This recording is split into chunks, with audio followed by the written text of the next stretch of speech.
الكوت ديفوار دي هتعمل منك بطاطس محمرة. ما تهدى يا وحش وبلاش افوار. تعالوا نشوف بقول كده ليه. يلا بينا. السلام عليكم حبايبي حبايب ملعوبة بودكاست، اهلا بيكم معايا تاني وفي القارة السمراء ومحبوبتنا القارة الافريقية اللي دايما مصر بتتألق فيها وبتعمل اداء ممتاز.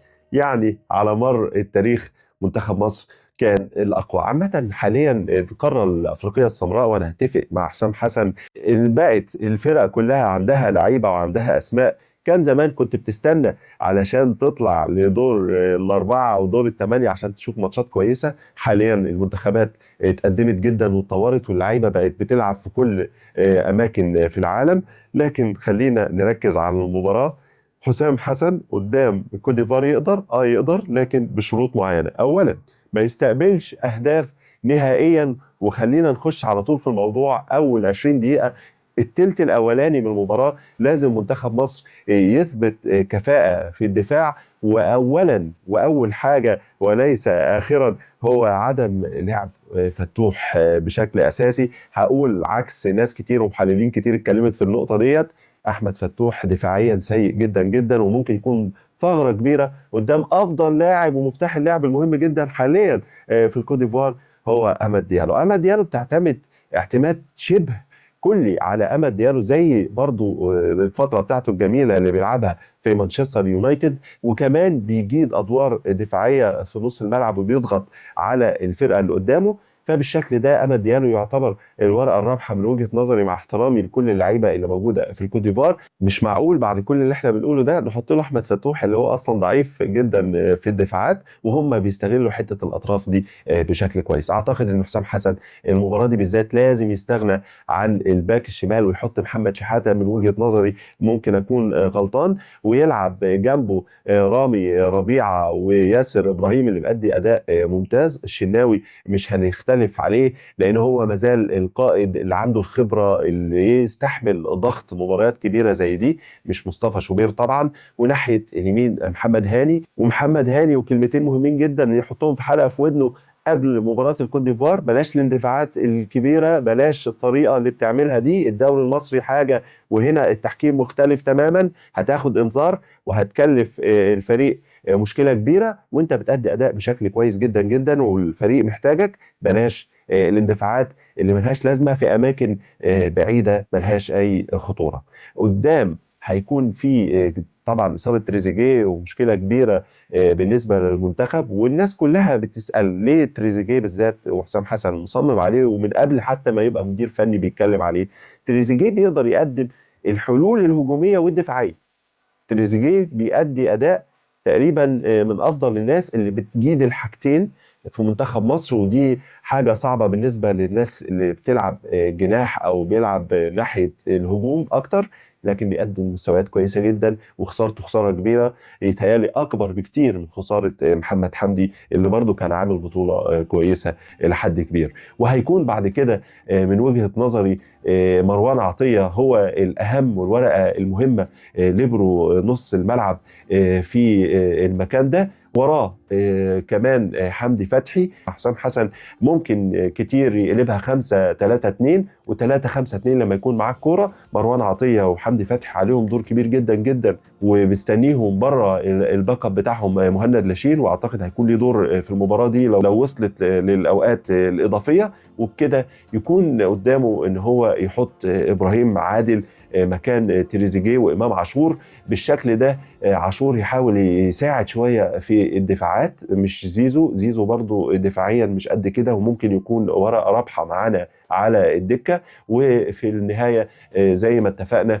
هيكون في مرموش وصلاح. بالشكل ده يحاول منتخب مصر ان هو يطلع الاثنين دول. محمد شحاته ياخد باله قوي قوي من اماد ديالو ويعمل مارك معاه، ما يعديش من وراه. ما فيش مساحه ابدا تساب للراجل ده. الراجل ده بيحب المساحات وبيقدر ان هو يصنع الفارق. شفنا في اخر مباراه بوركينا فاسو وهم بيحاولوا انهم يتعادلوا يدركوا التعادل قدام الكوت ديفوار، الراجل رقم 24 خد الكوره من منطقه جزائه قعد يجري ولا الحصان الرهوان لحد ما حطها في المرمى بمنتهى العقل، يعني رايح مش تعبان بعد ما جري الملعب كله. فخلي بالك من حته اللياقه البدنيه، مش من مصلحه منتخب مصر ابدا ان هو يوصل للاوقات الاضافيه، لكن حسام حسن اعتقد واخد باله من الحته دي. قلنا الثلث الاولاني ما يستقبلش اهداف، مرموش لازم ينسى مانشستر سيتي. طبعا احنا متابعين سيمينيو اللي جابوا جوارديولا، ودي حاجه يعني معناها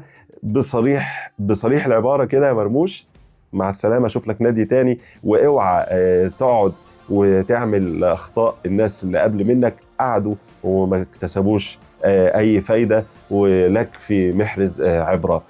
طيب مرموش ينسى الدوري الانجليزي خالص، ينسى اللي بيحصل، ما ياثرش عليه الانتقال ده، لكن يركز قوي مع المنتخب. وحته التركيز انا مركز عليها ليه؟ لان الكوره اللي كانت انفراد في الدقيقه 9 باين قدام بنين دي كانت تخلص المباراه وما نوصلش اصلا للاوقات الاضافيه يا مرموش.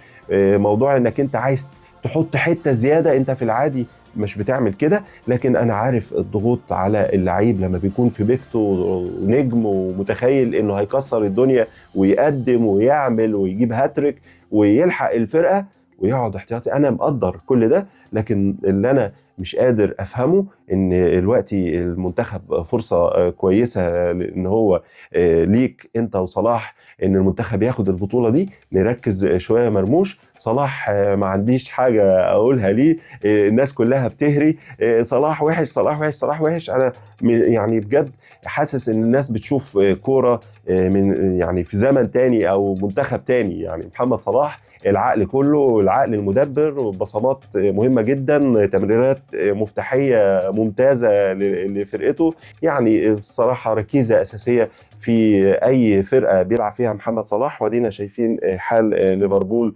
الصعب. طبعا الناس ممكن تتضايق من الكلام ده، لكن هو ده الحقيقه. مش عايزين نطول في حته محمد صلاح، لكن نركز قوي على برضه فرانكي كيسيه. فرانكي كيسيه هو اللي بيتحكم في الريتم بتاع اللعب وبيوزع اللعب، القائد المهم جدا في الكوت ديفوار.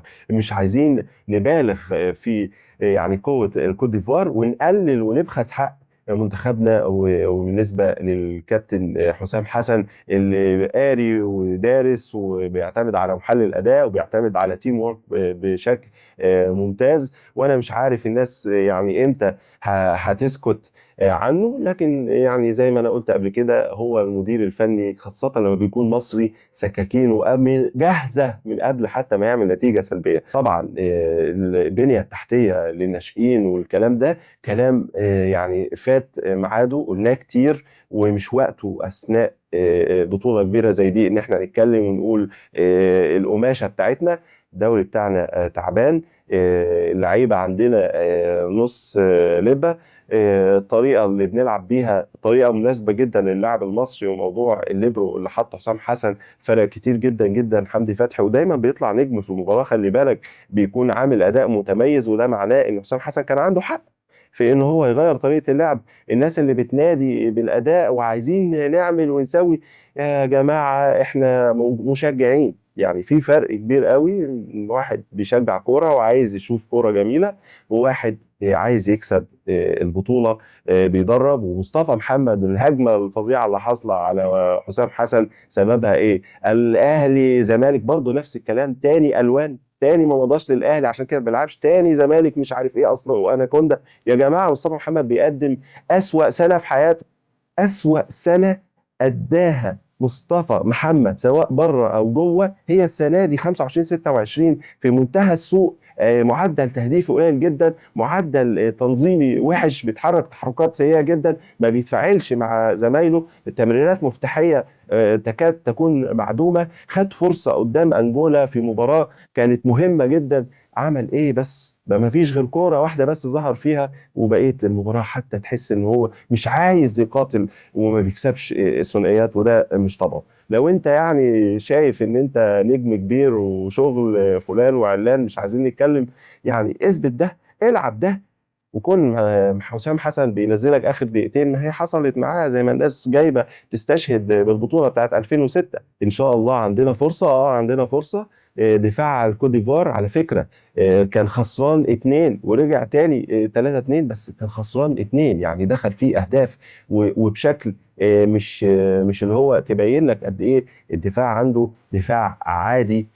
قدراته كلها هجوميه، فانت عندك مرموش يقدر يخطف، عندك ابراهيم عادل وارد لو بدأ المباراه دي يقدر يعمل حاجه. محمد صلاح باهميته والخوف اللي هيسببه الناحيه اللي بيلعب فيها مهم جدا انك تستثمر في الموضوع ده. محمد هاني زي ما اتفقنا بلاش الاندفاعات، الوان تو هات اللي بيعملها مع محمد صلاح والتفاهم الكبير بينهم جميل جدا وعاجبني، وواضح ان في جمل متقاله بتتلعب. موضوع زيزو، يعني زيزو هو ممكن يكون الباك اب المهم في الاوقات اللي انت فعلا محتاج فيها حركه. وخلي بالك هو المباراه اللي فاتت لما نزل احمد زيزو فرق وعمل شغل كويس، وانت بتحتاج ورقه في وقت ما تنزل تغير مباراه، بعكس مصطفى محمد على فكره اللي نزل بيختفي ما بيظهرش. ومن قبل البطوله الافريقيه على فكره حصل مشكله بينه وبين الجهاز الفني، خلاص انت موجود، الراجل ضمك كان ممكن يستبعدك. انت اصلا لو استبعدك ناس كتير هتتكلم لكن في ناس اكتر هتقول انك ما بتلعبش في فرنسا خالص مع فرقتك، بتلعب كام دقيقه. فبالتالي انت مش من مصلحتك اللي بيحصل ده. يا ريت نفوق، يا ريت نركز، وبلاش يعني ان احنا نقلل ونبخس من حقنا. موضوع جلد الذات اللي عندنا ده شديد، وانا عارف كمصريين. ومن ناحيه موضوع جماهير حسام حسن واللي شاور لهم والكلام ده، حسام حسن نفسه قال انا الجماهير المغربيه انا شكرتها قبل كده ومش هقدر اتكلم واشكرها تاني، جم ساعدونا وساندونا. انا كنت بشاور وبقول للجماهير بتاعتي انا اقدر، وما كانش يقصد اي شيء تاني. حتى لو كان يقصد التبرير اللي اتقال جميل وشكله حلو. تريزيجيه اتكلم وقال احنا نقدر ونقدر. تريزيجيه الاستعجال عليه هيكون مش كويس. انا اعتقد ان هو المباراه دي مش جاهز تماما، ممكن ان احنا نحاول نجهزه للمباراه اللي بعدها ان شاء الله ان كان في فوز على الكوت ديفوار. الافيال منتخب محترم. قلنا نقاط الضعف عنده قلبين الدفاع، يعني ساعات بيحصل بينهم مشاكل واحنا ممكن نستغلها. حارس المرمى يعني لحد ما، لكن نقاط القوة عندهم في الهجوم ونص الملعب. فرانك كيسيه بيقدم مستويات ممتازة، أماد ديالو كالعادة. واحنا بالنسبة لنا نقطة الضعف الوحيدة هي بطء نص الملعب عندنا، وبطء يعني شوية في الاثنين مدافعين. هنعوض الكلام ده زي ما اتفقنا بموضوع محمد شحاتة.